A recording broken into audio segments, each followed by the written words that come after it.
नमस्कार। डामर तंत्र रहस्य में आप सभी का हार्दिक स्वागत है। एक माताजी ने सवाल किया था कि पिछली हवन वाली वीडियो का आवाज़ सही नहीं है। माताजी, आवाज़ उसका सही है, आप दूसरे मोबाइल में सुने, आपका मोबाइल हो सकता है गड़बड़ हो। मैंने चेक कर लिया था, इसके बाद ही मैंने वीडियो डाला है। आवाज़ उसका सही है।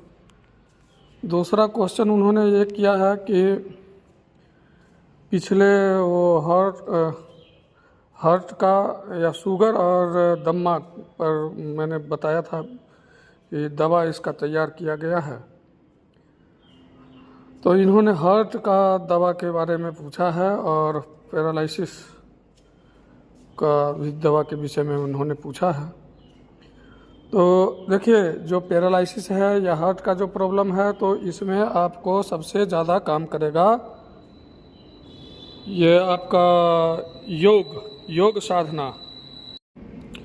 योग में आप अनुलोम विलोम प्राणायाम करें, कपालभाति और भस्त्रिका, ये 3 प्राणायाम नियमित रूप से रोज करें तो आप निश्चित रूप से बहुत लाभान्वित होंगी। चाहे वो शरीर का कोई भी अंग अगर काम नहीं कर रहा है और पैर हाथ यानी कि मोड़ने में अगर दिक्कतें आ रही है, तो जिस भी भाग में, शरीर के जिस भी अंग में ऐसा अगर है, तो उसके लिए आपको धतूरे का बीज को सरसों के तेल में पका करके और उसमें पकाने के समय में कुछ दालचीनी भी मिक्स कर दें। बढ़िया से इन 2 आइटम को सरसों के तेल में पका करके तेल को अलग कर लें छान करके, और उस तेल से उस अंग का मालिश करें जो अंग काम नहीं कर रहा है। लगातार मालिश करें, सुबह और शाम 2 टाइम लगातार मालिश करें या करवाएं किसी से। तो 2 से 4 दिन में आपको फ़ायदा नज़र आने लगेगा। ये बिना खर्चा का, बिना पैसे वाला उपाय हमने बताए हैं। इसी तरह से आप वीडियो देखते रहें और आपके प्रश्नों का उत्तर किसी न किसी वीडियो में निश्चित रूप से मिलेगा। आगे आज जो साधना हम बताने जा रहे हैं, ये है कनकावती यक्षिणी की साधना। कनकावती यक्षिणी जो है, ये मैथुन प्रिया भी इसको बोलते हैं। ये बरगद के पेड़ के नीचे इसका साधना होता है। साधना किसी भी महीने के पूर्णमासी से शुरू करके अगली पूर्णमासी तक का होता है। रात्रि में 10,000 जप यानी 100 माला जप रोज करना होता है 1 महीने तक। और ये साधक को जो है स्वर्ण मुद्रा तो देती ही देती हैं, भोजन और दिव्य वस्त्र भी ला करके ये देती हैं। तो इसका साधना जो है निश्चित रूप से जो सन्यासी हैं, जो जिनको सांसारिक मोह माया या दुनियादारी से कोई लेना देना नहीं है,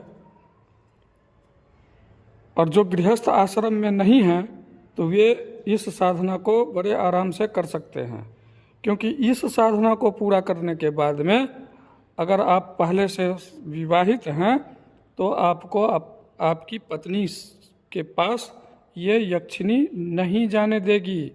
और ये दूसरे यानी कि बहन के रूप में या माँ के रूप में ये सिद्ध नहीं होती है, ये पत्नी के ही रूप में सिद्ध होती है। ये भी यहाँ चीज़ हम बता दिए हैं कि जो साधक अगर करना चाहे तो बड़े आराम से ये साधना कर सकता है।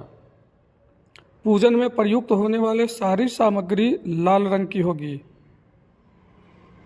दूध से बना हुआ मिठाई जैसे पेड़ा या बर्फी वगैरह जो हो गया, ये देवी को भोग में देना होगा।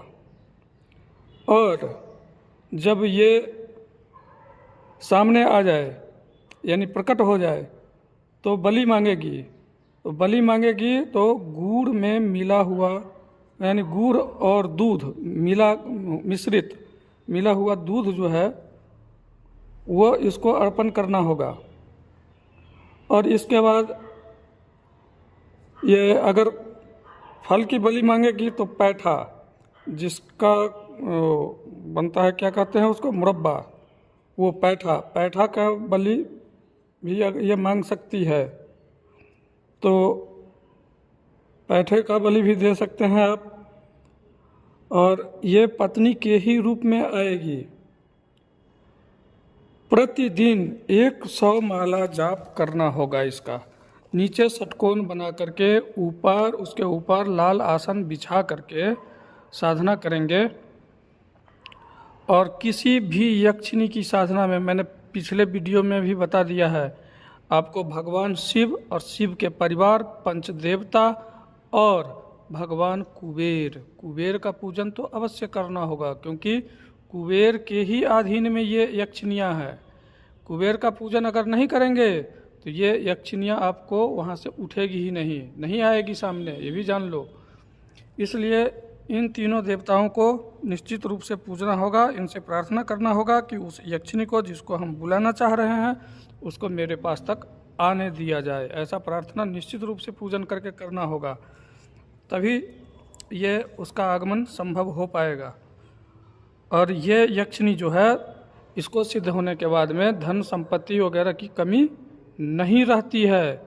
ये एक तरह से अगर कहा जाए तो ये लक्ष्मी यक्षिणी भी है, ये माता लक्ष्मी की सेविका भी है। ये इसको कनकावती भी कहते हैं, इसीलिए कनकावती भी कहते हैं।